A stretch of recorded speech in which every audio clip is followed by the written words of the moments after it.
नमस्कार दोस्तों, आपका अपने चैनल टॉप स्टडी जीएस पर स्वागत है। आशा करते हैं कि आप लोग स्वस्थ होंगे और आपकी पढ़ाई लिखाई अच्छे से चल रही होगी और आप अपने लक्ष्य की ओर अग्रसर होंगे। जैसा कि दोस्तों आज हम घटना चक्र की इस सीरीज के अंतर्गत रेलवे की परीक्षाओं में भौतिक विज्ञान से अब तक जितने भी प्रश्न पूछे गए हैं उन सबको इसमें कवर करने वाले हैं।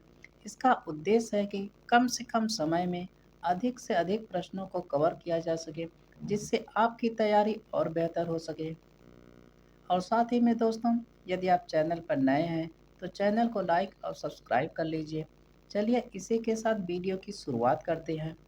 तो आज का पहला क्वेश्चन है, गति का प्रथम नियम डैश की परिभाषा देता है। तो दोस्तों इनमें से कोई ऑप्शन सही नहीं है, क्योंकि गति का प्रथम नियम जड़त्व एवं विराम के जड़त्व की परिभाषा देता है। आइए इसकी व्याख्या को जान लेते हैं। गति का प्रथम नियम अर्थात न्यूटन का गति विषयक प्रथम नियम गति के जड़त्व एवं विराम के जड़त्व को परिभाषित करता है। नेक्स्ट क्वेश्चन है, द्रव्यमान और त्वरण का गुणनफल क्या कहलाता है? तो दोस्तों बल कहलाता है। ऑप्शन नंबर बी सही है। न्यूटन के गति विषयक द्वितीय नियम के अनुसार किसी वस्तु के द्रव्यमान तथा त्वरण का गुणनफल वस्तु पर आरोपित बल के बराबर होता है। अर्थात बल बराबर द्रव्यमान गुणे त्वरण होता है और बल का मात्रक न्यूटन होता है। आगे बढ़ते हैं। द्रव्यमान और वेग का गुणनफल क्या कहलाता है? तो दोस्तों इसका सही आंसर ऑप्शन नंबर ए सही है, संवेग।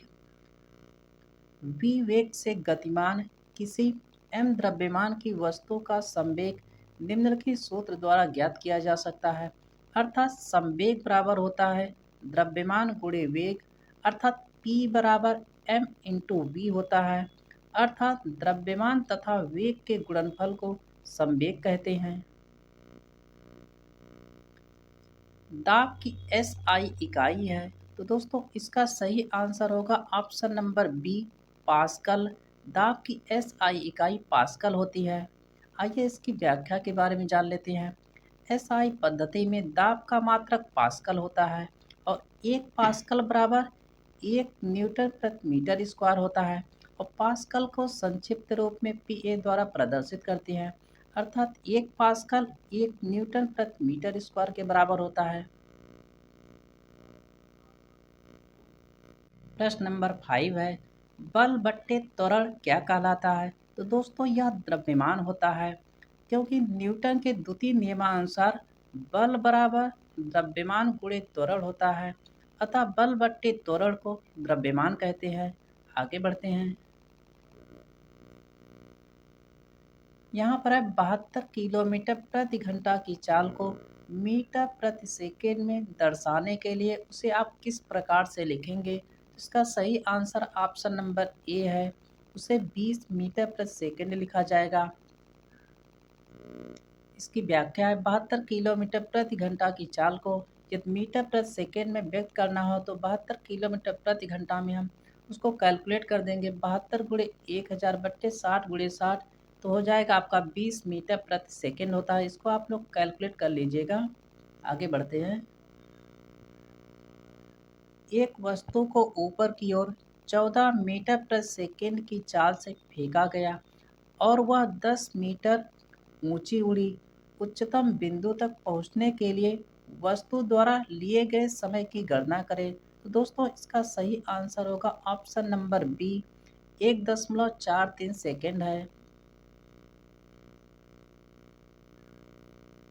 क्वेश्चन नंबर 8 है, v वेग से गतिमान m द्रव्यमान के एक पिंड का संवेग क्या होगा? तो दोस्तों संवेग का सूत्र होता है p बराबर m इंटू वी, अर्थात ऑप्शन नंबर ए सही है। किसी वस्तु में उत्पन्न संवेग वस्तु के द्रव्यमान तथा वेग के गुणनफल के बराबर होता है। अर्थात m द्रव्यमान की v वेग से गतिमान वस्तु का संवेग m इंटू वी होगा। अर्थात यदि वस्तु के संवेग को p से व्यक्त करें तो P बराबर m इंटू वी होगा और संवेग का SI मात्रक किलोग्राम मीटर प्रति सेकंड होता है। नेक्स्ट क्वेश्चन है 150 किलोग्राम द्रव्यमान की एक वस्तु 5 सेकंड में 6 मीटर प्रति सेकंड से 16 मीटर प्रति सेकंड के वेग से त्वरित होती है। तो इसका त्वरण ज्ञात करने के लिए कहा है। तो इसका सही आंसर होगा ऑप्शन नंबर बी 2 मीटर प्रति सेकंड स्क्वायर है।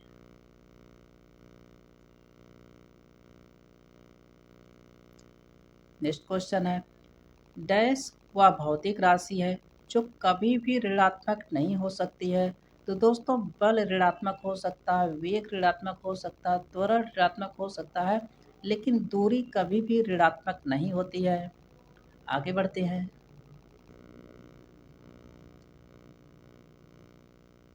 लंबी कूद के दौरान एक एथलीट कूदने से पहले दौड़ता है। ऐसा क्यों करता है? तो इसका सही आंसर होगा ऑप्शन नंबर बी, उसका संवेग बढ़ाता है। आगे बढ़ते हैं।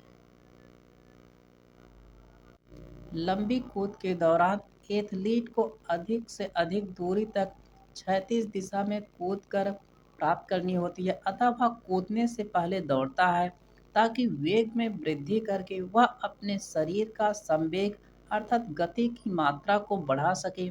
ध्यातव्य है कि एथलीट के शरीर का द्रव्यमान m स्थिर रहेगा, अतः कूदने से पहले संवेग m इंटू वी का मान दौड़कर अधिक से अधिक वेग मान v प्राप्त करके ही बढ़ाया जा सकता है। अगला प्रश्न है वेग समय ग्राफ पर रेखा का ढलान क्या कहलाता है?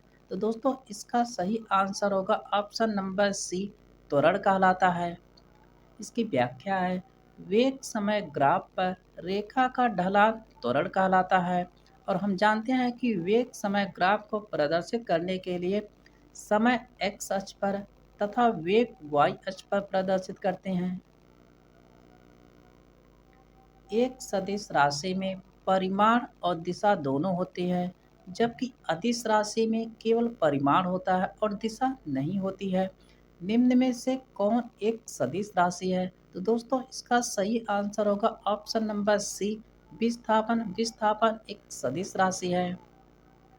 विस्थापन अर्थात डिस्प्लेसमेंट एक सदिश राशि है क्योंकि यह वस्तु द्वारा एक निश्चित दिशा में चली गई दूरी को व्यक्त करता है।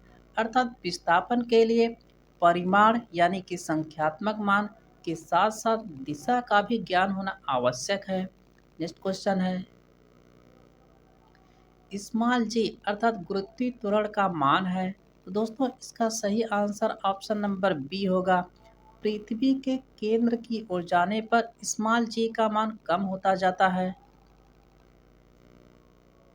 स्मॉल जे का मान पृथ्वी के केंद्र की ओर जाने पर कम होता है। स्मॉल जी का मान विषुवत रेखा पर कम और ध्रुवों पर अधिक होता है। स्मॉल जी अर्थात गुरुत्वीय त्वरण का मान पृथ्वी के सतह से ऊपर जाने पर भी कम होता है। अगला प्रश्न है डैश की SI इकाई न्यूटन है। तो दोस्तों किसकी इकाई न्यूटन होती है? तो वजन और बल की इकाई न्यूटन होती है। ऑप्शन नंबर डी सही है।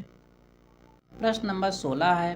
तो दोस्तों यहाँ पर मंदन क्या है अर्थात मंदक क्या है? तो दोस्तों इसका सही आंसर ऑप्शन नंबर डी होगा।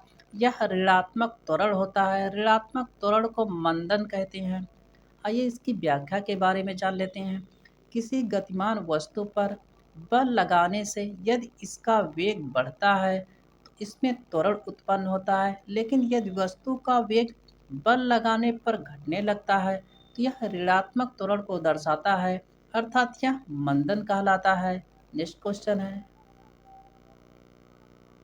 किसी गेंद को यदि ऊपर की ओर 25 मीटर प्रति सेकंड के प्रारंभिक वेग से फेंका जाए तो इसे अपने उच्चतम बिंदु तक पहुंचने में कितना समय लगेगा?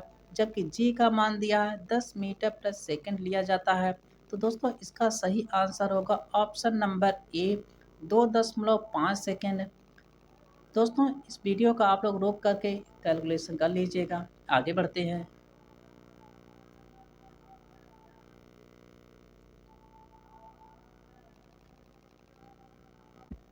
प्रश्न नंबर 18 है, न्यूटन मीटर स्क्वायर प्रति किलोग्राम स्क्वायर की एसआई इकाई क्या है? तो दोस्तों यह गुरुत्वाकर्षण बल की इकाई है, अर्थात जिसे सार्वत्रिक नियतांक कहते हैं। इनमें ऑप्शन में कोई सही नहीं है। आइए आगे बढ़ते हैं। प्रश्न नंबर 19 है, स्मॉल जी अर्थात गुरुत्व के कारण त्वरण होता है। इसका सही आंसर ऑप्शन नंबर बी होगा, कैपिटल जी एम बट्टे आर स्क्वायर होता है। पृथ्वी सतह पर पृथ्वी के गुरुत्व के कारण त्वरण acceleration due to gravity small g का मान निम्नलिखित सूत्र द्वारा ज्ञात किया जाता है, अर्थात स्मॉल जी बराबर कैपिटल जी एम बट्टे आर स्क्वायर होता है। यहाँ एम पृथ्वी का द्रव्यमान है और आर पृथ्वी की त्रिज्या है, तो इसका सूत्र स्मॉल जी बराबर कैपिटल जी एम बट्टे आर स्क्वायर द्वारा प्रदर्शित किया जाता है। नेक्स्ट क्वेश्चन है, निम्न में से किस स्थान पर गुरुत्वीय त्वरण शून्य होता है? तो दोस्तों इसका सही आंसर ऑप्शन नंबर डी होगा, पृथ्वी के केंद्र पर गुरुत्वीय त्वरण का मान शून्य होता है।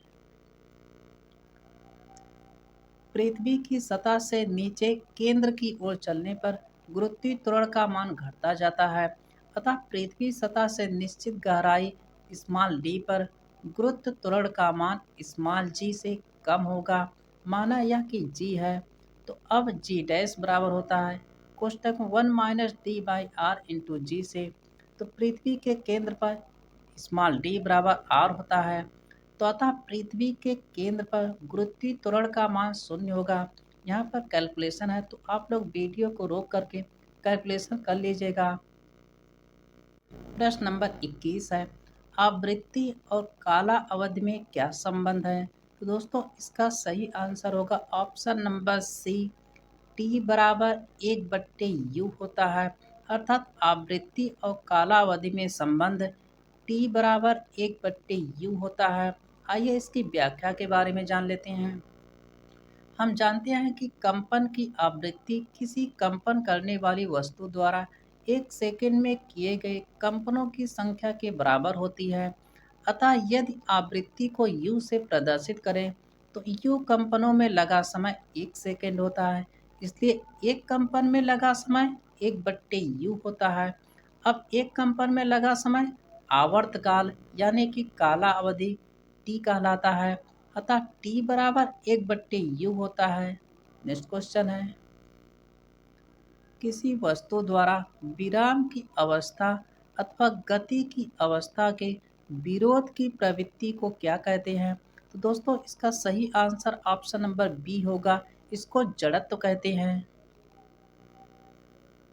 किसी वस्तु द्वारा अपनी विराम अवस्था एवं गति अवस्था में परिवर्तन किए जाने के प्रति विरोध की प्रवृत्ति को जड़त्व यानी कि इनर्शिया कहते हैं। अर्थात वस्तु द्वारा जब अपनी गति अवस्था का विरोध किया जाता है तो यह गति का जड़त्व कहलाता है, और जब वस्तु अपनी विराम अवस्था में परिवर्तन का विरोध करती है तो यह विराम का जड़त्व कहलाती है। अगला प्रश्न है, गति के समीकरणों के संबंध में निम्नलिखित में से कौन सा गलत है? तो इनमें से आपको गलत चुनना है। इसका ऑप्शन ए सही है, तो ऑप्शन नंबर ए गलत है, बाकी सभी सही है। आइए उनको जान लेते हैं। तो 2s बराबर V square minus U square होता है, और v बराबर u प्लस ए टी होता है, और s बराबर U T plus half A T square होता है। ये ऑप्शन गलत है, बाकी सभी ऑप्शन सही हैं। आगे बढ़ते हैं। किसी वस्तु का जड़त्व मापने की इकाई निम्न में से क्या है?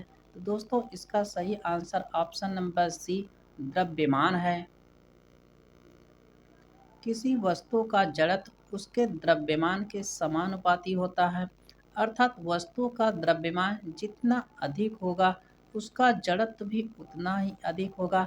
अर्थात जड़त्व द्रव्यमान पर निर्भर करता है। अगर द्रव्यमान अधिक होगा तो जड़त्व भी अधिक होता है, और द्रव्यमान कम होगा तो जड़त्व भी कम होता है। आगे बढ़ते हैं।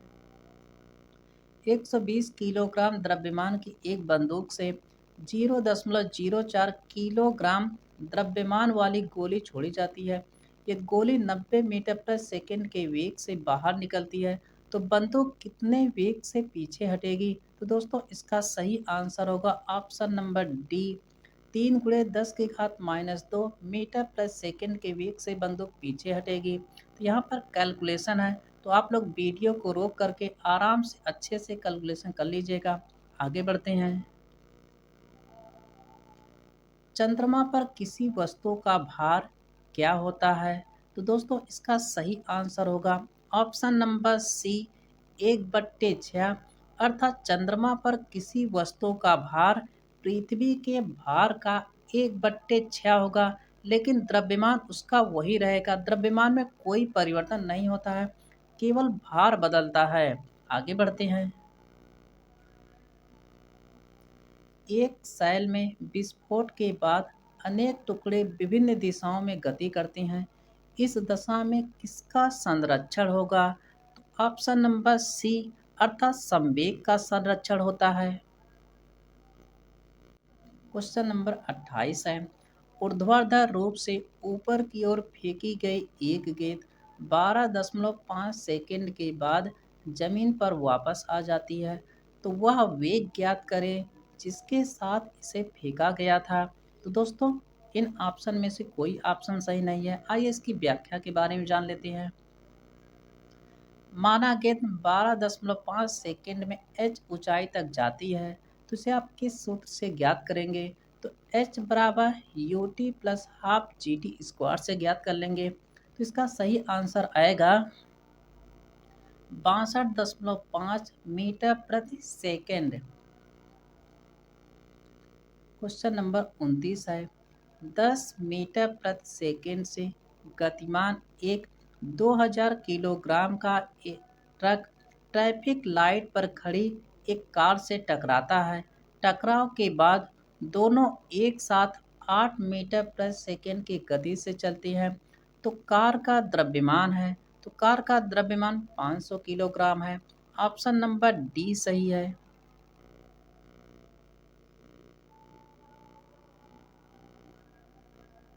प्रश्न नंबर 30 है, समय के साथ विस्थापन में परिवर्तन की दर को क्या कहा जाता है?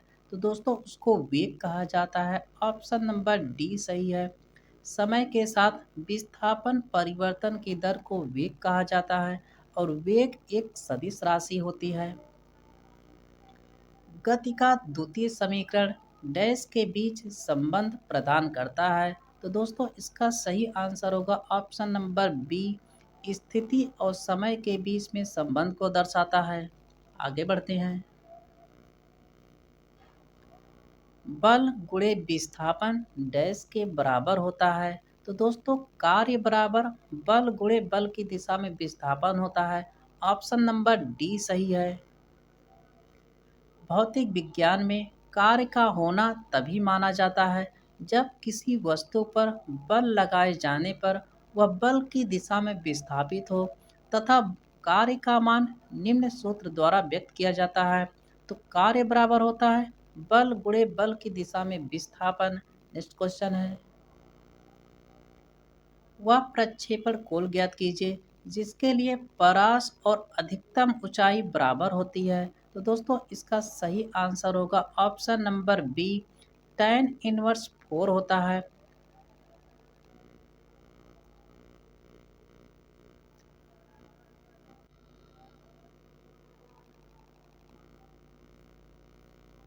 प्रश्न नंबर 34 है, सार्वत्रिक गुरुत्वाकर्षण नियतांक की एस आई इकाई क्या होती है? तो दोस्तों इसका सही आंसर ऑप्शन नंबर सी होगा, न्यूटन मीटर स्क्वायर प्रति किलोग्राम स्क्वायर होता है। तो दोस्तों न्यूटन की सार्वत्रिक गुरुत्वाकर्षण नियतांक की एस आई इकाई न्यूटन मीटर स्क्वायर प्रति किलोग्राम होती है। नेक्स्ट क्वेश्चन है, एक कण को ऊर्ध्वाधर दिशा में ऊपर की ओर अंडर रूट 0.8 वेग की चाल से छोड़ा गया।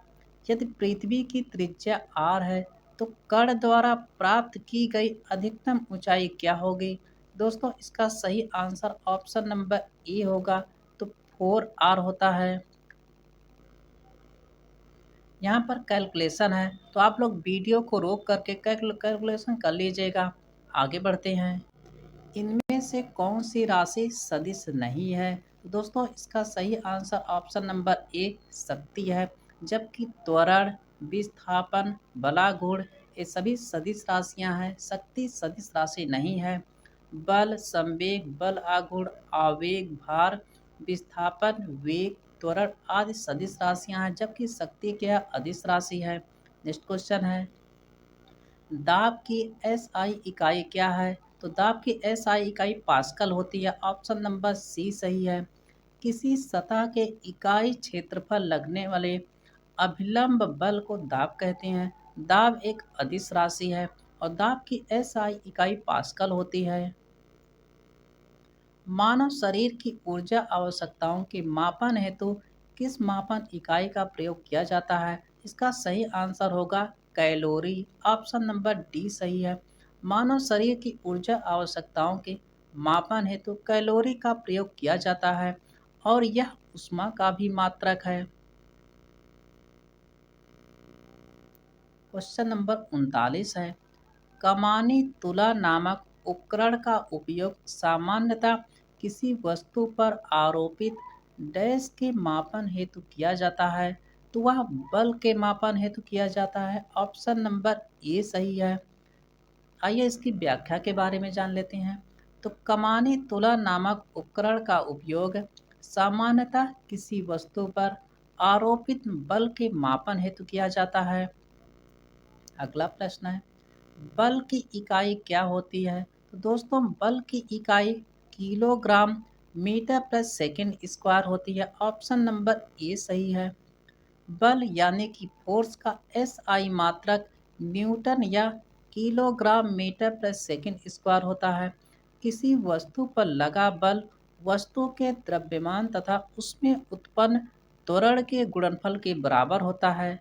नेक्स्ट क्वेश्चन है, निम्नलिखित में से कौन सी अदिश राशि नहीं है?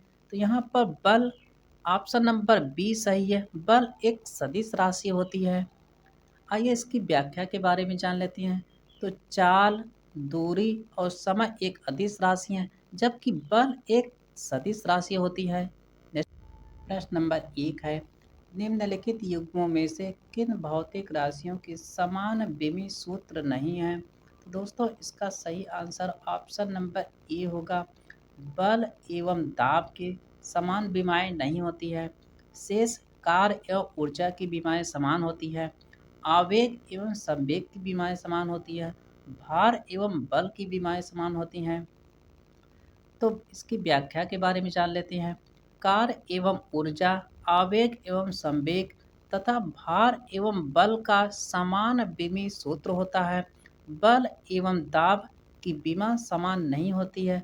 बल की विमा mlt की पावर -2 होती है तथा जबकि दाब की विमा ml की पावर -1 t की पावर -2 होती है।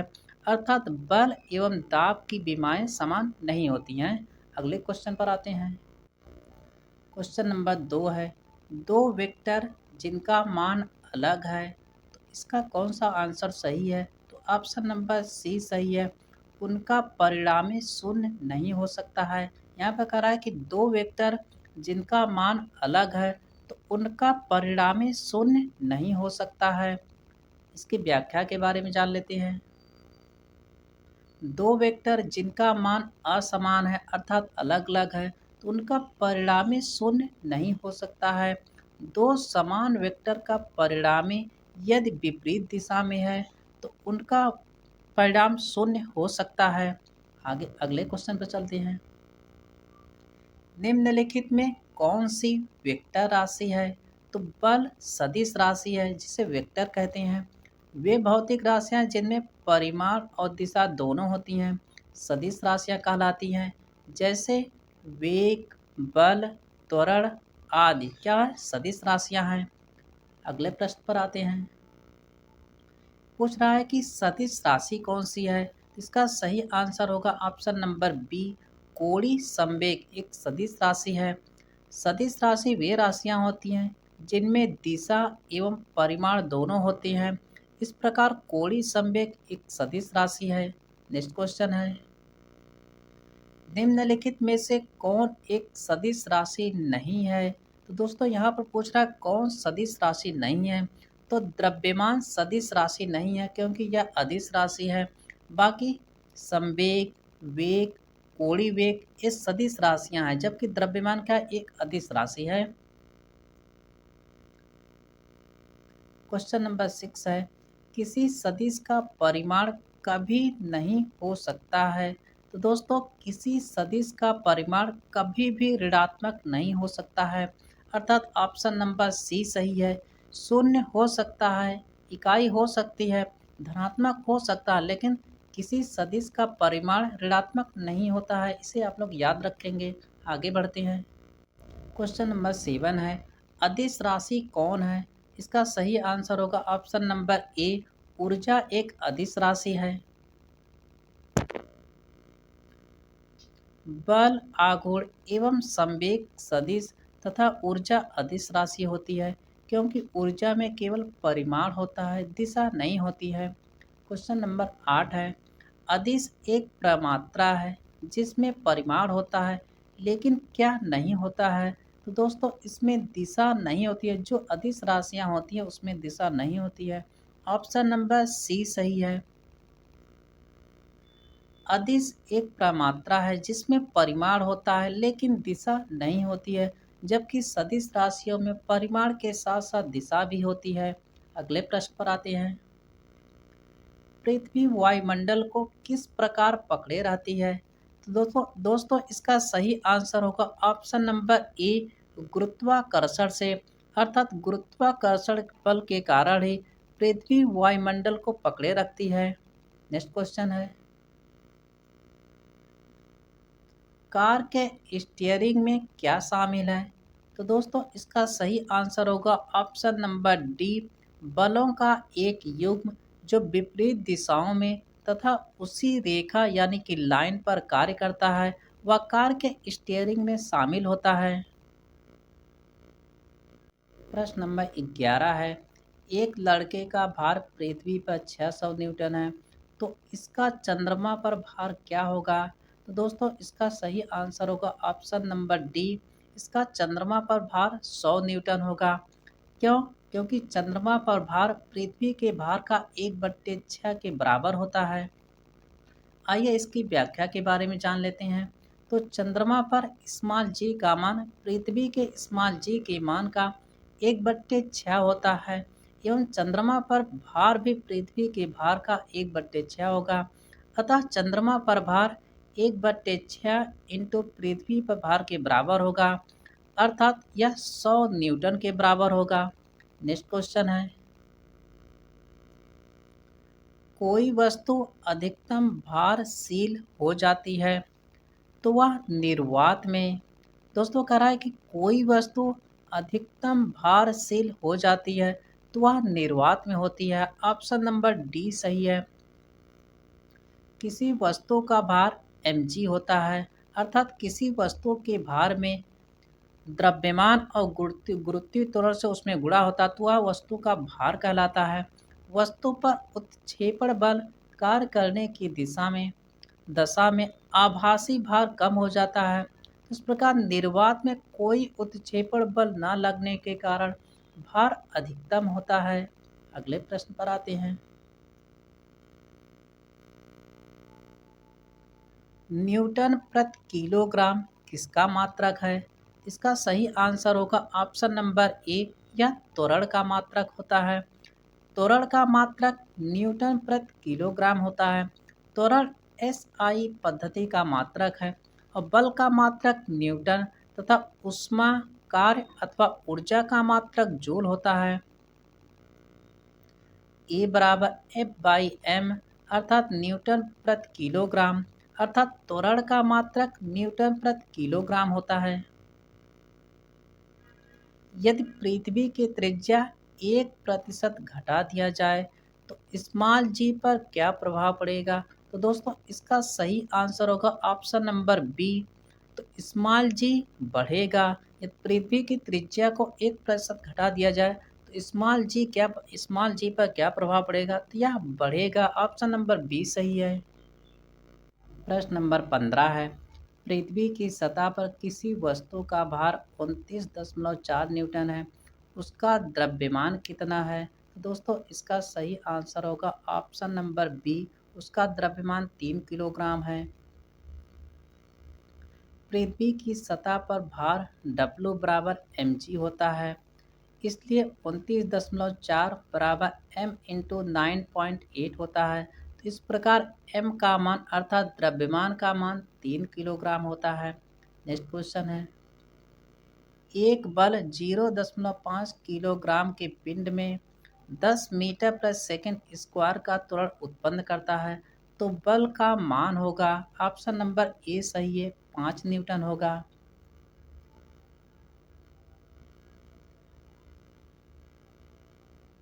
एक गेंद ऊंचाई h पर विराम की स्थिति से फर्श पर गिरती है, तो ऊंचाई h/4 तक वापस उछलती है। गेंद तथा फर्श के बीच प्रत्यावस्थान गुणांक क्या है? तो दोस्तों इसका सही आंसर होगा ऑप्शन नंबर सी, 1/2 होता है। दोस्तों यहाँ पर कैलकुलेशन है, तो आप लोग वीडियो को रोक करके कैलकुलेशन अच्छे से कर लीजिएगा। आगे बढ़ते हैं। क्वेश्चन नंबर 18 है, एक एलिवेटर जिसका वजन 600 किलोग्राम है 4.9 मीटर प्रति सेकंड स्क्वायर के त्वरण से एक केबल द्वारा ऊपर की ओर खींचा जाता है, तो केबल का तनाव लगभग है। तो ऑप्शन नंबर सी सही है, 9000 न्यूटन है।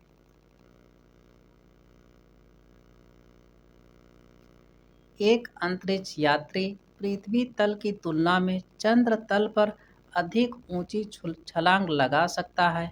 क्यों? क्योंकि चंद्र तल पर गुरुत्वाकर्षण बल पृथ्वी तल की तुलना में अत्यल्प होता है, मतलब कि कम होता है। ऑप्शन नंबर सी सही है। आइए इसकी व्याख्या के बारे में जान लेते हैं। एक अंतरिक्ष यात्री पृथ्वी तल की तुलना में चंद्र तल पर अधिक ऊंची छलांग लगा सकता है, क्योंकि चंद्र तल पर गुरुत्वाकर्षण बल पृथ्वी तल की तुलना में अत्यल्प होता है। अतः चंद्रमा पर स्मॉल जी का मान पृथ्वी पर स्मॉल जी के मान का 1/6 हो जाता है।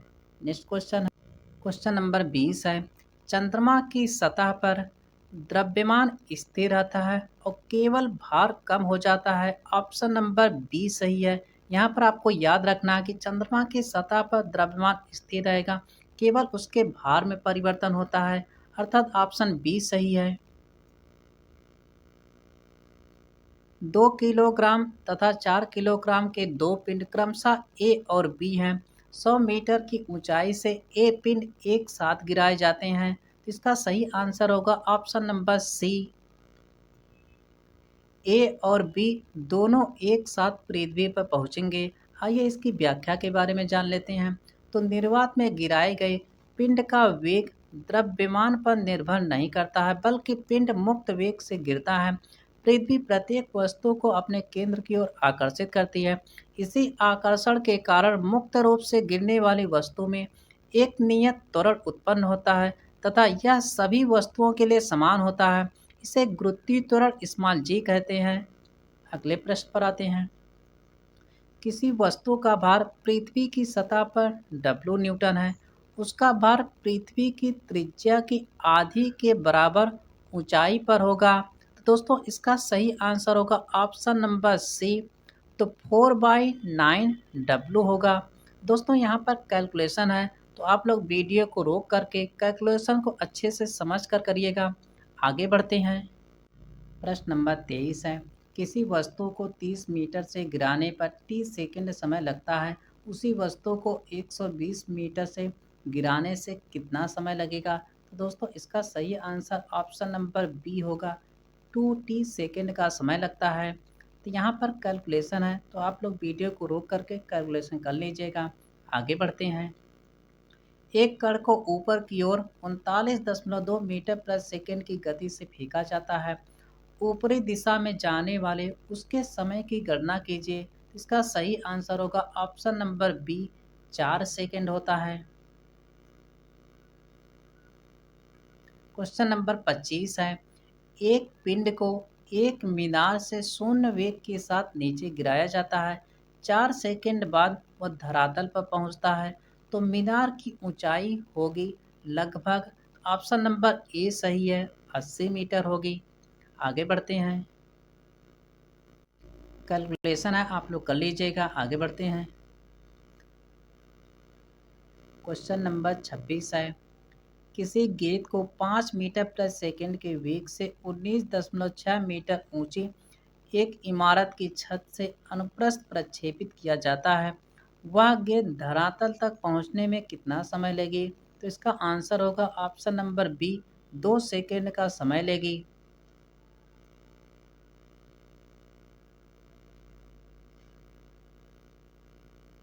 क्वेश्चन नंबर 27 है, अश्व यदि एकाएक चलना प्रारंभ कर दे तो अश्वारोही के गिरने की आशंका का कारण क्या है? तो यह विश्राम या विराम के जड़त्व के कारण होता है, ऑप्शन नंबर सी सही है।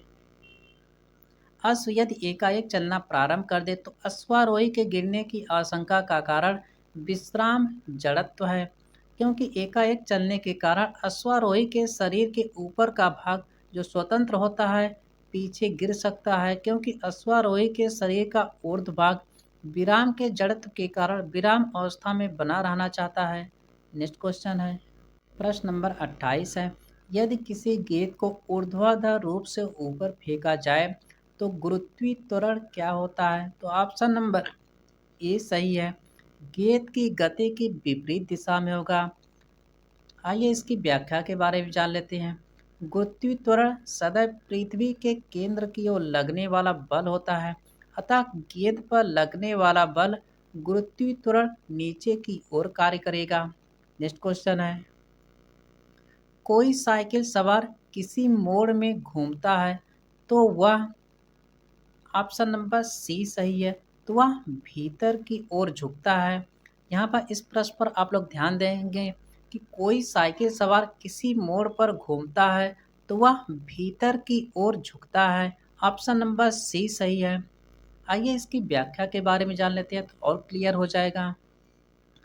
यदि कोई साइकिल सवार किसी मोड़ में घूमता है तो वह भीतर की ओर झुकता है तथा अपनी गति कम कर लेता है, जिससे वह अविकेंद्री बल से अपने भार को संतुलित कर सके और गिरने से बच सके। आगे बढ़ते हैं,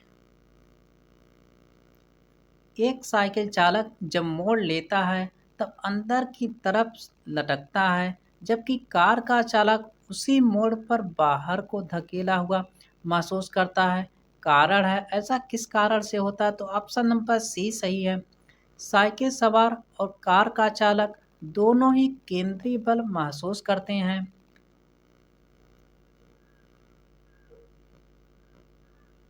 प्रश्न नंबर 31 है, वॉशिंग मशीन की कार्यप्रणाली निम्नलिखित सिद्धांत पर आधारित होती है। तो ऑप्शन नंबर ए सही है, अपकेंद्रण के सिद्धांत पर आधारित होती है। वॉशिंग मशीन की कार्यप्रणाली अपकेंद्रण के सिद्धांत पर आधारित होती है। जब कोई पिंड किसी वृत्तीय मार्ग पर चलता है तो उस पर मार्ग के केंद्र की ओर एक बल लगता है, जिसे अभिकेंद्री बल कहते हैं। न्यूटन के तीसरे नियम के अनुसार इस बल का एक प्रतिक्रिया बल होगा जो कि परिमाण में अभिकेंद्री बल के बराबर, परंतु इसकी दिशा अभिकेंद्री बल के विपरीत अर्थात केंद्र से बाहर की ओर होता है, लगता है। इस प्रतिक्रिया बल को ही अपकेंद्री बल कहते हैं। कपड़ा सुखाने की मशीन, यहाँ पर आप लोग उदाहरण याद रखेंगे कि कपड़ा सुखाने की मशीन, दूध से मक्खन निकालने की मशीन आदि अपकेंद्री बल के सिद्धांत पर कार्य करती है। शून्य में स्वतंत्र रूप से गिरने वाली वस्तुओं की या का क्या होता है? तो ऑप्शन नंबर सी सही है, समान त्वरण होता है। शून्य में स्वतंत्र रूप से गिरने वाली वस्तुओं का त्वरण समान होता है, क्योंकि यह गति गुरुत्वीय त्वरण स्मॉल जी के अधीन होती है। क्रिकेट का खिलाड़ी तेजी से आती हुई बॉल को क्यों अपने हाथ को पीछे खींचकर पकड़ता है? तो ऑप्शन नंबर डी सही है, हो सकता है कि उसे अधिक बल लगाने के लिए समय मिल जाए, ऑप्शन नंबर डी सही है। प्रश्न नंबर 34 है, जड़त्व आघूर्ण का मात्रक होता है, तो ऑप्शन नंबर सी सही है, किलोग्राम मीटर स्क्वायर होता है। जड़त्व आघूर्ण का एसआई मात्रक किलोग्राम मीटर स्क्वायर होता है। यह पिंड के द्रव्यमान तथा घूर्णन अक्ष के वर्ग के बराबर होता है। 1 ग्राम और 4 ग्राम द्रव्यमान की दो वस्तुएं एक ही गतिज ऊर्जा से गति कर रही हैं, तो उनके रेखीय वेग के परिमाण का अनुपात क्या होगा? तो दोस्तों इसका सही आंसर होगा ऑप्शन नंबर सी, 2/1 होगा। यहाँ पर कैलकुलेशन है, तो आप लोग कैलकुलेशन कर लीजिएगा। आगे बढ़ते हैं। एक सीधी रेखा के साथ साथ गतिमान कण के लिए विस्थापन x समय t पर निर्भर करता है, जबकि x बराबर alpha T cube plus beta T square plus gamma T plus delta है डॉट डॉट। इसके प्रारंभिक त्वरण तथा इसके प्रारंभिक वेग का अनुपात निर्भर करता है, तो ऑप्शन नंबर सी सही है, केवल बीटा तथा गामा पर निर्भर करता है।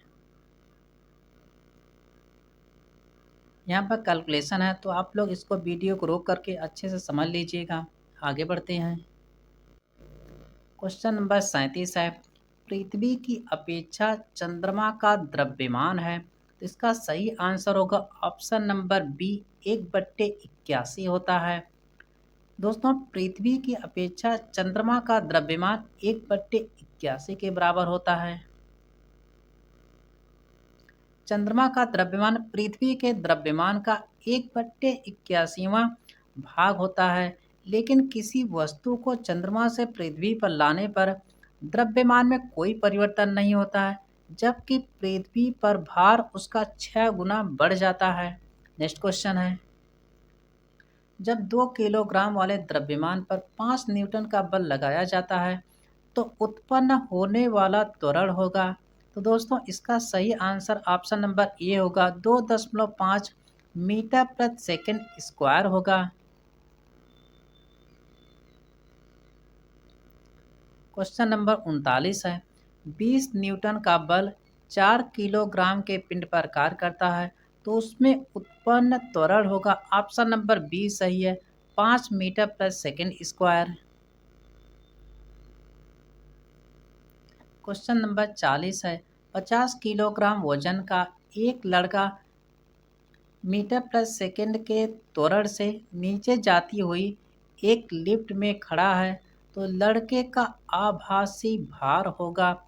तो ऑप्शन नंबर डी सही है, 0 न्यूटन होगा। यहाँ पर कैलकुलेशन है, तो आप लोग वीडियो को रोक करके कैलकुलेशन कर लीजिएगा। आगे बढ़ते हैं।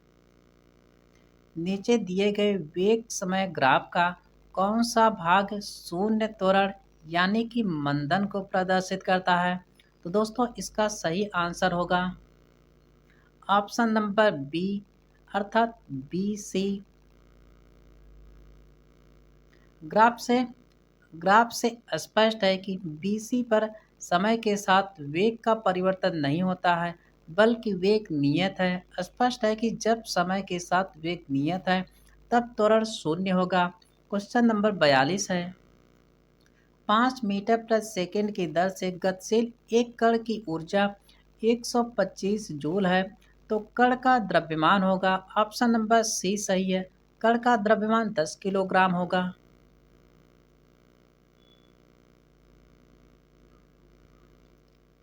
यदि एक गोले को लुढ़काया जाए तो उसकी घूर्णन ऊर्जा का उसकी संपूर्ण गतिज ऊर्जा से अनुपात निम्नलिखित में से क्या होगा? दोस्तों इसका सही आंसर ऑप्शन नंबर डी होगा, 2/7 होता है। आगे बढ़ते हैं।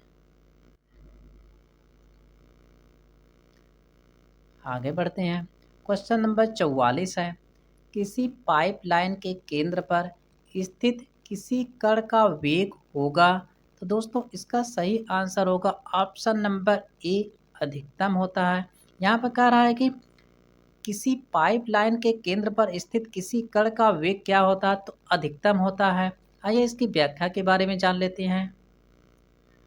गली की दीवार के संपर्क वाली सतहों का वेग नगण्य अर्थात लगभग शून्य होता है, जैसे जैसे हम अक्ष की ओर बढ़ते जाते हैं कण का वेग बढ़ता जाता है और नली के केंद्र में स्थित कण का वेग अधिकतम होता है। इस घटना के लिए उत्तरदायी भौतिक गुण श्यानता का गुण है। क्वेश्चन नंबर 45 है, एक घूमते हुए सैप से धागे से बंधी हुई एक गेंद एक समान गति पर घूमती है। सैप्ट को अचानक रोकने पर गेंद के डैश कोणीय वेग के साथ धागा सैप्ट के चारों तरफ लिपटना आरंभ कर देता है। तो इसका सही आंसर होगा ऑप्शन नंबर बी, घटते हुए। आइए इसकी व्याख्या के बारे में जान लेते हैं। वृत्ताकार मार्ग पर गतिशील कण को वृत्त के केंद्र से मिलाने वाली रेखा एक सेकेंड में जितने कोण से घूम जाती है उसे उस कण का कोणीय वेग कहती हैं। शाफ्ट को अचानक रोकने पर गेंद के घटते हुए कोणीय वेग के साथ धागा शाफ्ट के चारों ओर लिपटना आरंभ कर देता है। प्रश्न संख्या 46 है, 20 किलोग्राम की वस्तु को जमीन से 1 मीटर ऊपर उठाए रखने में किया गया कार्य होता है। तो ऑप्शन नंबर ए सही है, तो 0 जूल के बराबर होता है। आइए इसकी व्याख्या के बारे में जान लेते हैं। किसी वस्तु को निश्चित ऊंचाई पर उठाए रखने में कोई कार्य नहीं होता है क्योंकि इस अवस्था में विस्थापन शून्य होता है, अतः किया गया कार्य भी शून्य होगा। टिप्पणी में है, इस प्रश्न में पूछा गया होता कि वस्तु को जमीन से 1 मीटर ऊपर तक उठाने में कितना कार्य किया गया, तब उत्तर निम्नवत होता। किया गया कार्य बराबर बल गुणे बल की दिशा में विस्थापन होता, अर्थात द्रव्यमान गुणे त्वरण गुणे विस्थापन होता है। तो 20 गुणे 9.8 गुणे 1 अर्थात 196 जूल होता। क्वेश्चन नंबर 47 है, एक लड़के का भार 300 न्यूटन है। एक मकान की दूसरी मंजिल जिसकी ऊंचाई 7 मीटर है तक चढ़ने के बाद वह वापस नीचे आ जाता है, तो वह कितना कार्य करता है। तो ऑप्शन नंबर सी सही है, शून्य कार्य करता है। आगे बढ़ते हैं। 10 किलो के एक पिंड को 30 मीटर की ऊंचाई पर ले जाकर फिर उसी स्थान पर लाया जाता है जहां से वह चला था, तो किया गया कार्य होता है। तो ऑप्शन नंबर डी सही है, 0 जूल के बराबर होता है।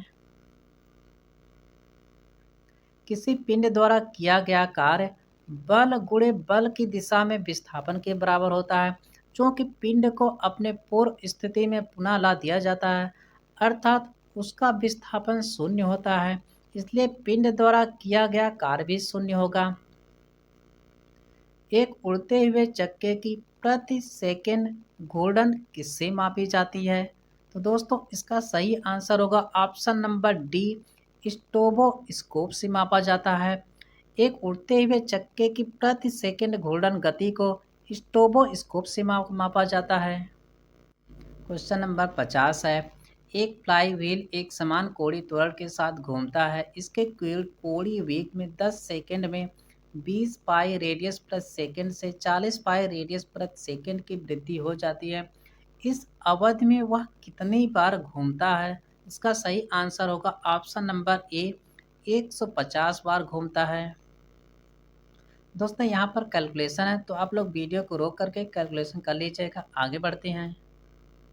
क्वेश्चन नंबर 51 है, द्रव्यमान m का एक 36 मीटर स्केल इसके दो सिरों पर बंधी दो ऊर्ध्वाधर डोरियों से लटकाया जाता है। द्रव्यमान 2m का एक पिंड 75 सेंटीमीटर निशान पर रखा जाता है, तो दोनों डोरियों में तनाव का अनुपात क्या होगा। तो ऑप्शन नंबर बी सही है, 1:2 होगा।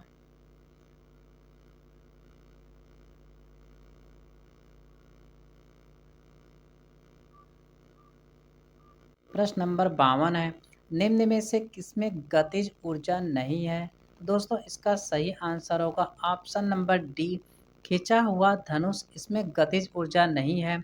चली हुई गोली में होती है, बहते हुए पानी में होती है, चलते हथौड़े में गतिज ऊर्जा होती है, लेकिन खिंचे हुए धनुष में कोई गतिज ऊर्जा नहीं होती है। तो आगे बढ़ते हैं। क्वेश्चन नंबर 53 है, एक व्यक्ति पानी में स्थिर नाव के एक सिरे पर खड़ा है, जल प्रतिरोध की उपेक्षा कर दे। वह व्यक्ति अब नाव के दूसरे सिरे की ओर चला जाता है और नाव पुनः स्थिर हो जाती है। जल के संबंध में व्यक्ति एवं नाव तंत्र के द्रव्यमान का केंद्र स्थिर रहेगा।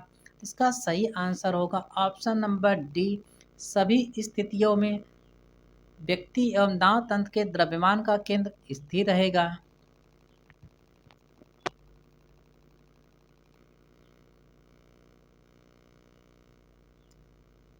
प्रश्न नंबर 54 है, ऐसी प्रणाली जिसमें लंबाई के लिए मीटर का, राशि के लिए किलोग्राम का, समय के लिए सेकंड का, ताप के लिए केल्विन का, विद्युत तरंग यानी कि प्रवाह के लिए एम्पियर का, प्रकाश घनत्व के लिए कैंडेला का तथा पदार्थ की मात्रा के लिए मोल का उपयोग होता है, उसे क्या कहते हैं? उसे एसआई प्रणाली कहते हैं। ऑप्शन नंबर डी सही है।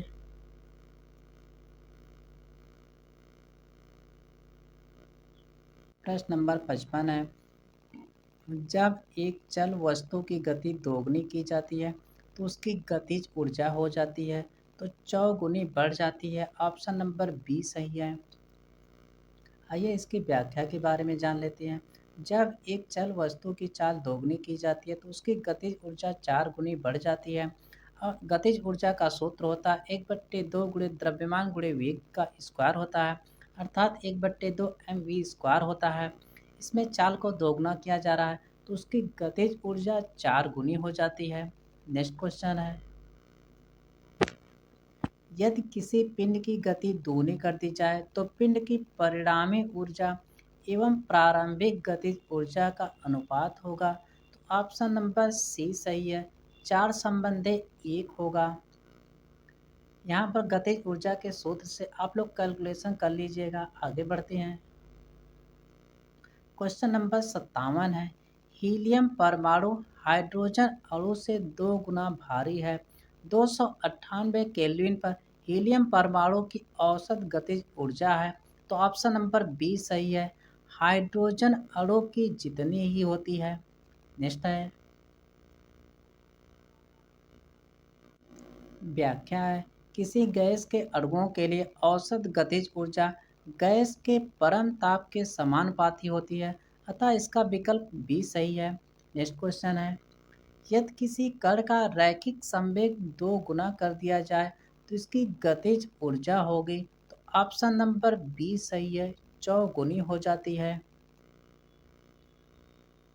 यहाँ पर कैलकुलेशन है तो आप लोग कैलकुलेशन कर लीजिएगा। आगे बढ़ते हैं। किसी गतिशील पिंड का वेग आधा करने से उसकी गतिज ऊर्जा हो जाती है। दोस्तों इसका सही आंसर होगा ऑप्शन नंबर डी, चौथाई हो जाती है। क्वेश्चन नंबर 60 है, ये दो द्रव्यमानों के बीच की दूरी दोगुनी कर दी जाए तो उनके बीच गुरुत्वीय आकर्षण होता है, तो ऑप्शन नंबर डी सही है, 1/4 हो जाता है। आइए इसकी व्याख्या के बारे में जान लेते हैं। गुरुत्वीय आकर्षण बल का मान दूरी बढ़ाने पर घटता जाता है, क्योंकि गुरुत्वीय आकर्षण दो पिंडों के द्रव्यमानों के समानुपाती होता है, जबकि उनके बीच की दूरी के वर्ग के व्युत्क्रमानुपाती होता है। नेक्स्ट क्वेश्चन है, क्वेश्चन नंबर 61 है, किसी वस्तु का संवेग, तो दोस्तों इसका सही आंसर होगा ऑप्शन नंबर सी, द्रव्यमान और वेग दोनों पर निर्भर करता है। आइए इसकी व्याख्या को देख लेते हैं। तो संवेग बराबर द्रव्यमान गुणे वेग होता है, अर्थात किसी वस्तु का संवेग उसके द्रव्यमान और वेग दोनों पर निर्भर करता है। संवेग P बराबर m/v होता है। नेक्स्ट क्वेश्चन है, पहले दर्शन में एक पेट्रोल इंजन को पहचाना जाता है, तो ऑप्शन नंबर डी सही है, स्पार्क प्लग के द्वारा पहचाना जाता है। पेट्रोल इंजन को गैसोलीन इंजन भी कहा जाता है। उत्तरी अमेरिका में यह एक प्रकार का आंतरिक दहन इंजन है जो स्पार्क के द्वारा चलता है। यांत्रिक ऊर्जा को विद्युत में परिवर्तित करते हैं, इसका सही आंसर होगा ऑप्शन नंबर डी, विद्युत जनित्र के द्वारा। दोस्तों यांत्रिक ऊर्जा को विद्युत ऊर्जा में परिवर्तित करने के लिए विद्युत जनित्र का उपयोग किया जाता है। नेक्स्ट क्वेश्चन है,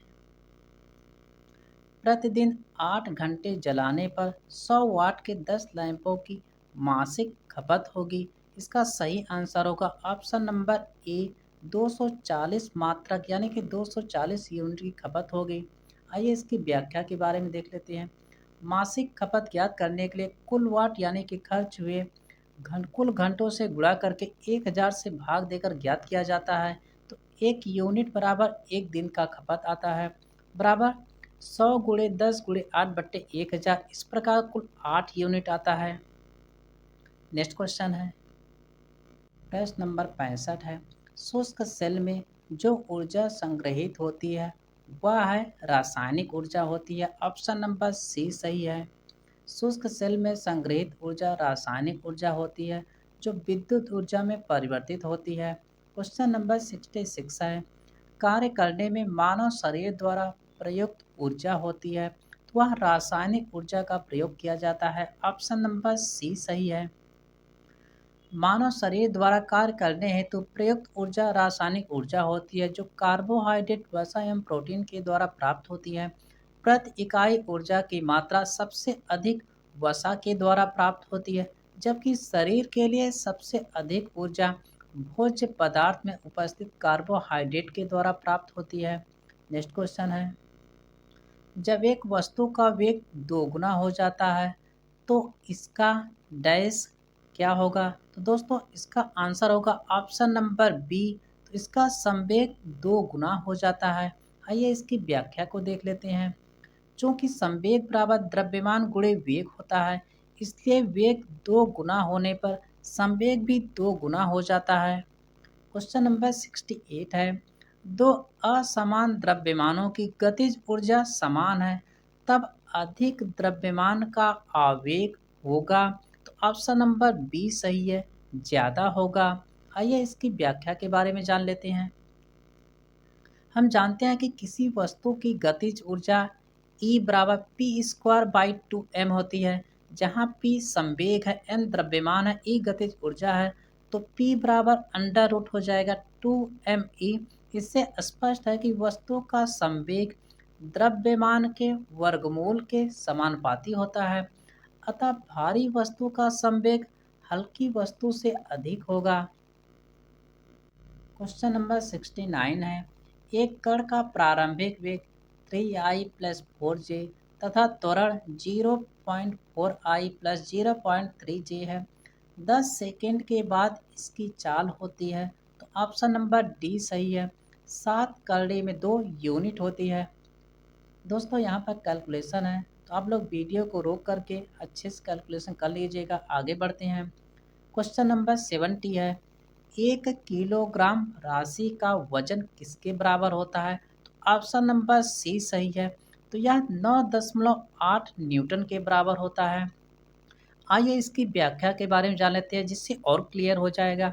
1 किलोग्राम राशि का वजन 9.8 न्यूटन होता है, क्योंकि W बराबर mg होता है। यहाँ m बराबर 1 किलोग्राम है और आप लोग जानते हैं कि स्मॉल j का मान 9.8 मीटर प्रति सेकेंड स्क्वायर होता है। तो इनका गुणा करेंगे तो आएगा 9.8 न्यूटन। दोस्तों इस वीडियो में हमने 100 प्लस प्रश्नों को कवर किया है।